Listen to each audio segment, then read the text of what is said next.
الہ کے معنی ہے، لیکن اپنی ظاہری شکل کے ساتھ اپنا مطلب بھی دے رہا ہے اور ایک اور لفظ کا مطلب بھی دے رہا ہے۔ اللہ تعالیٰ نے ارشاد فرمایا جو تیری طرف چلیں گے وہ بھول بھولائیوں میں گم ہو جائیں گے، اور بھٹکا ہوا راہی وہ اعلیٰ ترین سواری پر ہو یا سائیکل پر ہو وہ ذہنی طور پہ پریشان ہوتا ہے۔ جو راستہ گم کر دے وہ تو ذہنی طور پہ کبھی بھی چین نہیں پا سکتا۔ ہم دنیا پھری ہے، کئی جگہ گم ہو گئے، کئی گھنٹے بھٹک رہے، نہ کوئی زبان جاننے والا، نہ کوئی راستہ بتانے والا۔ کئی ملک ایسے ملے جہاں کوئی ہماری نہیں سمجھتا، ہم ان کی نہیں سمجھتے، اور ہمارے نیچے وہاں کے لوگ ہی گاڑیاں لے کے چل رہے ہیں، ہمارے نیچے بڑی اعلیٰ گاڑیاں ہیں، نئی قسم کی گاڑیاں، لیکن ہم پریشان ہیں، کلیجہ اچھل رہا ہے، کسی کو بھوک لگی ہوئی، کہیں نماز کا وقت تنگ ہو رہا ہے، ایک جگہ ہم بھٹکے، اوپر سے نماز کا وقت ٹائٹ ہو رہا ہے، راستہ مل نہیں رہا ہے، اتنی پریشانی ہوئی۔ آخر جب دیکھا کہ نماز ہی جاتی ہے تو ہم نے ایک ہوٹل کو منہ دیا، بھائی نماز تو پڑھو، آگے شراب بھی چل رہی ہے، کباب بھی چل رہا ہے۔ ہم نے کہا بھائی ہم نے نماز پڑھنی ہے، اپنی عبادت کرنی ہے، تو اس نے ہمیں تھوڑی سی جگہ دے دی، ہم نے وہاں نماز پڑھی، پھر چل پڑے بھائی راستہ کہاں ہے۔ تو یہ تو صرف جس جگہ پر جانا تھا اس کا پتہ نہیں چل رہا۔ تو نئی گاڑی، اعلیٰ سڑکیں، خوبصورت بلڈنگیں، حسین ملک، لیکن دل پریشان، دل بے قرار۔ تو جس آدمی کو زندگی کی منزل ہی نہ ملی، جو اپنی پوری زندگی کا راستہ ہی بھول گیا اور جسے اپنی زندگی کا مقصد ہی بھول گیا، وہ کیسے چین پا سکتا ہے، وہ کیسے سکھ پا سکتا ہے؟ ساری زندگی گزر گئی اور اسے یہی نہ پتا چلا کہ میں آیا کیوں، میرا مقصد کیا۔ یہ جواہر لال نہرو وزیر اعظم گزرا ہے، ہندوستان کا پہلا وزیر اعظم، ساری زندگی کامیاب سیاست کی، اور پاکستان والوں کا مذاق اڑاتا تھا کہ میں اتنے پاجامے نہیں بدلتا جتنے پاکستان کے وزیر بدل جاتے ہیں۔ یہاں حکومت کبھی بھی صحیح نہیں رہی، ہمیشہ ڈاواں ڈول۔ ملک کا نصیب ہی کوئی ایسا ڈوبا ہے کہ کبھی بھی افراد تو آتے رہے، افراد پر ایک مجموعہ جس کو قوم کا بھی درد ہو، ملک کا بھی درد ہو، اس سے یہ ملک محروم رہا ہے۔ ہمارے اپنے گناہوں کی سزا ہے، ہم کسی کو کیا گلہ دیں۔ جو میں نے شروع میں بات کی تھی کہ انسان کی زندگی پر سب سے بڑا اثر اس کے اپنے کردار کا ہوتا ہے، اس کے اعمال کا ہوتا ہے، اس کی ذات پر بھی۔ یہ کردار اگر صحیح ہوتا ہے تو واپسی صحیح ہوتی ہے، یہ کردار جب بگڑ جاتا ہے واپسی بگاڑ میں آتی ہے، یہ کردار جب زیادہ ہو جاتے ہیں تو مجموعے میں بگاڑ ہوتا ہے، تو پھر مجموعے پر اس بگاڑ کا اثر پیدا ہوتا ہے۔ یہ کردار جب زیادہ ہو کر اچھے بن جاتے ہیں تو پھر مجموعے پر اچھا اثر پڑتا ہے۔ یہ نظام تو اوپر سے اللہ کے ہاتھ میں ہے، زمین والوں کو اللہ نے ہاتھ میں نہیں دیا ہے، فیصلے وہ آسمان پر بیٹھ کر کرتا ہے۔ تو بھٹکا ہوا راہی چین نہیں پا سکتا، منزل کا بھٹکا ہوا راہی بے قرار رہتا ہے، جسے زندگی کی منزل کا پتہ نہ چلا، وہ ساری زندگی ٹکریں مارتے گزر گئی۔ تو وہ ایک کامیاب سیاستدان تھا، اس کی میں نے ڈائری پڑھی، وہ لکھتا ہے کہ میں ایک سیاستدان ہوں۔ ویسے وہ دہریہ تھا، اس کا ہندو مذہب نہیں تھا، ہندو گھرانے میں پیدا ہوا لیکن لا مذہب تھا۔ وہ کہتا میں ایک سیاستدان ہوں اور مجھے سیاست کے جھمیلوں سے بہت کم فرصت ملتی ہے، پر جب کبھی مجھے فرصت ملتی ہے میں یہ ضرور سوچتا ہوں کہ میری زندگی کا مقصد کیا ہے۔ جو کچھ میں کر رہا ہوں یقیناً یہ میری زندگی کا مقصد نہیں ہے، اور جو ہے اس کا مجھے پتہ کوئی نہیں ہے۔ یہ ایک پوری حکومت پر، پوری بر صغیر، پاکستان تو چھوٹا سا ٹکڑا ہے، اس میں سے بنگلہ دیش چھوٹا سا ٹکڑا ہے، بر صغیر سب کانٹیننٹ کا اس کو لفظ ملا ہے، بر صغیر، چھوٹا، ایک بڑا بر اعظم، ایک چھوٹا، تو یہ بر صغیر ہے، اتنی بڑی سلطنت ہے یہ۔ تو اس پر اس نے 18 برس حکومت کی ہے اور کامیاب حکومت کی ہے، اور پھر وہ کہہ رہا ہے مجھے پتہ نہیں میری زندگی کا مقصد کیا ہے، جو کچھ میں کر رہا ہوں وہ تو ہے نہیں، اور جو ہے اس کا مجھے پتہ کوئی نہیں ہے۔ تو منزل کا کھو دینے والا اتنا پریشان، زندگی کی منزل کو کھو دینے والا کبھی پریشان نہیں ہو سکتا۔ تو اللہ تعالیٰ یوں بتا رہا ھذا صراط الی مستقیم، جو میری طرف آنے والی راہیں ہیں وہ منزل کا راستہ ہے، وہ سیدھا راستہ ہے، وہ تمہارے مقصد زندگی کا راستہ ہے، دنیا میں آنے کے مقصد کا وہ راستہ ہے۔ جو اس پر چلے گا وہ ایسا جیسے سیدھی سڑک گھر کو جا رہی ہو، اس کے نیچے پرانا سائیکل ہو، پرانی گاڑی ہو، نئی گاڑی ہو، دل مطمئن ہوتا ہے کہ گھر جا رہا ہوں، منزل قریب آ رہی ہے، فیصل آباد کی طرف گاڑی کا رخ ہے، آہستہ آہستہ پہنچ جاؤں گا، تو وہ اندر میں مطمئن ہوتا ہے، چاہے وہ بس کی چھت کے اوپر بیٹھا ہو یا ویگن کے ساتھ لٹک کے آ رہا ہو، یا پیچھے وہ جو سیڑھی لگی ہوتی اس کو پکڑ کے وہ آ رہا ہو، یا وہ ٹرک میں بیٹھا ہوا آ رہا ہو، اس کو یہ تو اطمینان ہوتا ہے کہ ہر قدم میرا منزل کی طرف ہے، گھر کی طرف ہے۔ جو ہواؤں میں اڑتا ہو، فضا کے سینے چیرتا ہو، پانیوں کے سینے چیرتا ہو، فراٹے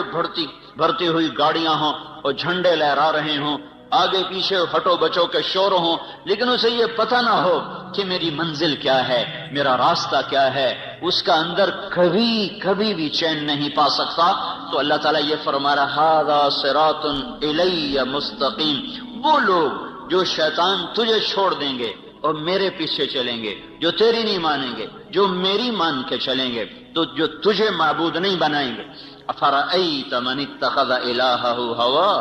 دیکھو ان لوگوں کو جنہوں نے اپنے نفس کو اپنا خدا بنا لیا، اپنے نفس کو اپنا معبود بنا لیا۔ کیا مطلب؟ جو جی میں آیا کرنے لگ گئے،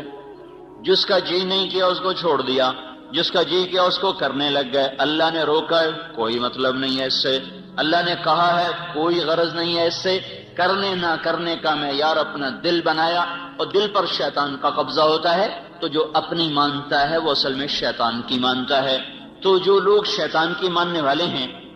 وہ بھٹکے ہوئے راہی ہیں، اور جو میری راہوں پہ چلیں گے وہ سیدھے راستے پر جا رہے ہیں، انہیں اطمینان ہوگا۔ اس لیے اللہ نے چیلنج کے انداز میں کہا الا الا الا سے ساری کائنات گونج اٹھی ہے، بحر و بر میں شور مچ گیا، عرش و فرش میں گونج اٹھی ہے، الا الا الا الا،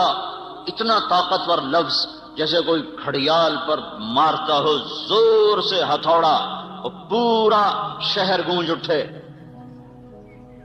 جیسے وہ چمنی کا سائرن کھلے اور سارا شہر گونج اٹھے۔ یہ الا الا الا الا کی گونج ہے۔ چھ بر اعظم میں بسنے والے، کالے گورے، مشرق مومن، اچھے برے، نیک بد، سب کو اللہ تعالیٰ نے جھنجھوڑا ہے۔ الا الا الا، جب سب کے کان کھڑے ہوئے اور آنکھیں لگ گئیں، کان آواز پہ ہوئے اور آنکھیں سننے والے کی طرف متوجہ ہوئیں، تو پھر اللہ نے اعلان کیا بذکر اللہ تطمئن القلوب، بذکر اللہ تطمئن القلوب، بذکر اللہ تطمئن القلوب۔ جاؤ ساری وادیاں کھنگالو اور سارے عیش آرام کے اسباب اپنے دامن میں سمیٹ لو، بھر لو، اور پوری دنیا کے عشق کے، پوری دنیا کے لذت کے، عیش و عشرت کے سارے اسبابوں سے کھیلو کھیلو کھیلو۔ کہیں چین ملے تو مجھے رب نہ سمجھنا، کہیں چین مل جائے تو میرے رب ہونے کا بے شک انکار کر دینا۔ میرا دعویٰ ہے بے ذکر اللہ تطمئن القلوب، صرف اور صرف اللہ کی یاد ہے جو دلوں کا مرہم ہے، اللہ کی یاد ہے جو دلوں کا چین ہے، اللہ کی یاد ہے جو دلوں کا سکون ہے۔ اس سے صرف سبحان اللہ مراد نہیں ہے، سبحان اللہ مراد نہیں ہے کہ یہ ہم تو بڑا ذکر کرتے ہمیں تو چین نہیں ملتا، ہم تو بڑی تسبیحاں پڑھتے ہمیں تو چین نہیں ملتا۔ یہاں صرف ذکر مراد نہیں ہے، پوری اطاعت مراد ہے، پوری اطاعت مراد ہے۔ اور ذکر تو یاد ہے، یاد اندر سے ٹوٹ کے اسے چاہنا اور اس کو یاد کرنا اور اس کی اطاعت پہ جھکنا، یہ دھکے کھائے بغیر نہیں دولت نصیب ہوتی۔ دل اللہ پہ آ جائے، یہ صرف ذکر کرنے سے نہیں آئے گا، یہ صرف تھوڑا بہت ضربیں لگانے سے یہ کام نہیں ٹھیک ہوگا۔ بسیار سفر باجتا پختہ شود خامیں، جب تک مجاہدے اور در کی ٹھوکریں نہ ہوں گی تو دل کا رخ اللہ کی طرف نہیں پھرتا۔ ہاں جتنا گڑ ڈالو گے اتنا میٹھا ہو جائے گا، جتنی کوئی مشقت اٹھائے گا اتنا اللہ کو پا لے گا، لیکن جس سطح پر اللہ بات کر رہا ہے اس سطح پر پہنچنے کے لیے صرف گھر بیٹھ کے ضربیں لگانا کافی نہیں ہے، صرف تسبیح پڑھنا کافی نہیں ہے، پوری زندگی جھکی ہوئی ہو، شکستہ دل ہو، اس کی محبت میں دل گم ہو، اور یہ گم شدگی اپنے آپ کو گم کرنے کے بعد حاصل ہوتی ہے۔ ابس ہے جستجو بحر محبت کے کنارہ کی، بس اس میں ڈوب ہی جانا ہے اے دل پار ہو جانا۔ جو جتنی مشقت اٹھائے گا وہ اتنا اللہ کا قرب اور محبت اور معرفت کے درجات کو طے کرنے والا بنے گا۔ تو یہ اللہ کی یاد، اللہ کی یاد، وہ یاد جو دل دماغ پر چھا جائے، وہ یاد جو اس کو اللہ کا دیوانہ بنا دے، وہ یاد جو اسے اللہ کے سامنے جھکا دے، جو اس سطح پر آئے گا اللہ پہلا انعام جو دیتا ہے اس کے دل کا چین ہی ہے جو اس کو دیتا ہے۔ جنید جمشید سے جب پہلی ملاقات ہوئی تو کہنے لگا جو چیز نوجوان خوابوں میں دیکھتے ہیں مجھے حقیقت میں حاصل ہے، پھر بھی میرا دل پریشان ہے، اس کی کیا وجہ ہے؟ لمبی بات ہوئی، خلاصہ یہی تھا جو آپ سے کہہ رہا ہوں۔ جب وہ 3 چلے کے لیے نکلا تو پہلی اس کی تشکیل ہوئی ادھر پہاڑوں کی طرف، تو وہ مجھ سے کہنے لگا کہ میں اس وقت ایک ٹوٹی ہوئی مسجد میں ہوں، فون اس کا آیا کہ میں اس وقت ایک ٹوٹی ہوئی مسجد، بالا کوٹ میں اس کی تشکیل تھی، اس وقت میں ٹوٹی ہوئی مسجد میں ہوں، پھٹی ہوئی چٹائی پر لیٹا ہوا ہوں، اور جس چیز کو تلاش کرنے کے لیے میں نے جہان کھنگالا تھا وہ چیز مجھے مل گئی ہے۔ مجھے اللہ نے ایسا سکھ اور چین دیا ہے، مجھے یوں لگ رہا میں ہوا میں اڑ رہا ہوں، میں ہوا میں اڑ رہا ہوں۔ الا بذکر اللہ تطمئن القلوب، اللہ کو پا لینا یہ سب سے پہلا جو اللہ انعام دیتا ہے، امن، چین، اطمینان، سکھ۔ ھذا صراط الی مستقیم۔ دوسرا اللہ کو لانے کی وجہ یہ تھی کہ لوگوں کو شیطان عزت دکھا رہا ہے، تیرے پاس گاڑی بڑی ہوگی تیری بڑی عزت ہوگی، تیرے ہاتھ میں نیا موبائل ہوگا، بڑے 5 سٹار ہوٹلوں میں تیرے کھانے ہوں گے، اور 10 کنال میں تیرا گھر ہوگا، اور تیرا بڑا کاروبار ہوگا، پھر تیری بڑی عزت ہوگی، تیرا بڑا ٹیکا ہوگا، تیری بڑی بلے بلے ہوگی۔ اس دھوکے سے اللہ تعالی ہمیں نکالنے کے لیے اللہ کا لفظ لا رہا ہے۔ شیطان تمہیں دکھائے گا تم وزیر بن جاؤ، تمہارے آگے جھنڈا لہرا رہا ہو، تمہیں بڑی عزت ملے گی، تم صدر بن جاؤ، تمہارے آگے پیچھے ہٹو بچوں کے شور ہوں، تمہارے اوپر ہوائی جہاز سایہ کر کے چل رہے ہوں، تمہیں بڑی عزت ملے گی، تم تخت شاہی کے مالک بنو، اور تمہارے اوپر کج کلہ تمہارے سر پر تمہیں مزین کر رہا ہو، اور دنیا کا ساز و سامان تمہارے لیے مسخر ہو چکا ہو، تیری بڑی عزت ہوگی، تیرے بڑے بارے نیارے ہو جائیں گے۔ یعلمون ظاہرا من الحیات الدنیا وهم عن الآخرة هم غافلون من كان يريد العاجلة عجلنا له فيها ما نشاء لمن نريد ثم جعلنا له جهنم يصلاها مذموما مدحورا ومن أراد الآخرة وسعى لها سعيها وهو مؤمن فأولئك كان سعيهم مشكورا من كان يريد الحياة الدنيا وزينتها نوفي إليهم أعمالهم فيها وهم فيها لا يبخسون أولئك الذين ليس لهم في الآخرة إلا النار وحبط ما صنعوا فيها وباطل ما كانوا يعملون اعلموا أنما الحياة الدنيا لعب ولهو وزينة وتفاخر بينكم وتكاثر في الأموال والأولاد كمثل غيث أعجب الكفار نباته ثم يهيج فتراه مصفرا ثم يكون حطاما وفي الآخرة عذاب شديد ومغفرة من الله ورضوان وما الحياة الدنيا إلا متاع الغرور۔ کہنے والے نے ڈنکے کی چوٹ پہ اعلان کیا اور ہمارے کانوں کے پردے کھول کر ہمیں سنایا کہ سنو سنو، جس چیز میں شیطان تمہیں عزت دکھا رہا ہے وہ دھوکہ ہے، وہ دھوکہ ہے۔ وَمَا الْحَيَاةُ الدُّنْيَا إِلَّا مَتَاعُ الْغُرُورِ۔ جن گاڑیوں میں، جن بنگلوں میں، جن کرسیوں پر، جن گھروں میں،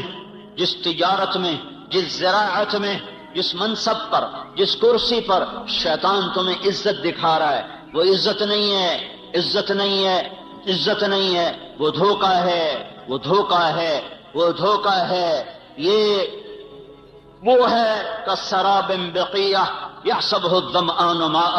حتی اذا جاءہ لم یجدہ شیئا، یہ وہ ہے جو ریت میں تمہیں پانی نظر آیا، جو موٹر وے پہ چلتے ہوئے اوپر دھوپ پڑی تو تمہیں ساری موٹر وے پر پانی نظر آیا، پیاسے نے کہا وہ پانی، وہ اس کی طرف بھاگا، عقل مند نے کہا یہ پانی نہیں ہے، یہ دھوکہ ہے، اس کے پیچھے مت بھاگو۔ وہ کہنے لگا میں اپنی آنکھوں سے دیکھ رہا ہوں، تم مجھے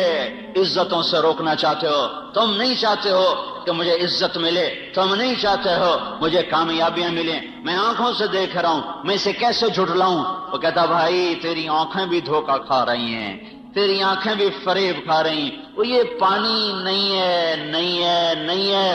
مت دوڑو، مت دوڑو، پیاسے مر جاؤ گے، پیاسے مر جاؤ گے، منزل نہ پاؤ گے۔ کہے چلو چلو ہم بڑے پڑھے لکھے لوگ ہیں، ہمیں ان باتوں سے دھوکہ نہ دیا جائے۔ پھر وہ بھاگا، پھر وہ بھاگا، پھر وہ بھاگتا ہی رہا، زندگی بیت گئی بھاگتے بھاگتے بھاگتے، یہاں تک کہ شام ہو گئی۔ حتی اذا جاءہ لم یجدہ شیئا، ادھر موت نے دستک دی، ادھر زندگی تمام ہوئی، ادھر منزل اسی طرح گمنام ہوئی، آگے پتہ ہی کوئی نہیں ہے کہ میں کہاں ہوں، جو لوٹ آئیں تو کچھ کہنا نہیں، بس دیکھنا انہیں غور سے جن منزلوں پہ خبر ہوئی کہ یہ راستہ کوئی اور تھا۔ اے ہائے کہاں پہنچ گئے؟ جانے کی مہلت بھی اب ختم ہے، لوٹنے کی راہیں مسدود اور بند ہیں۔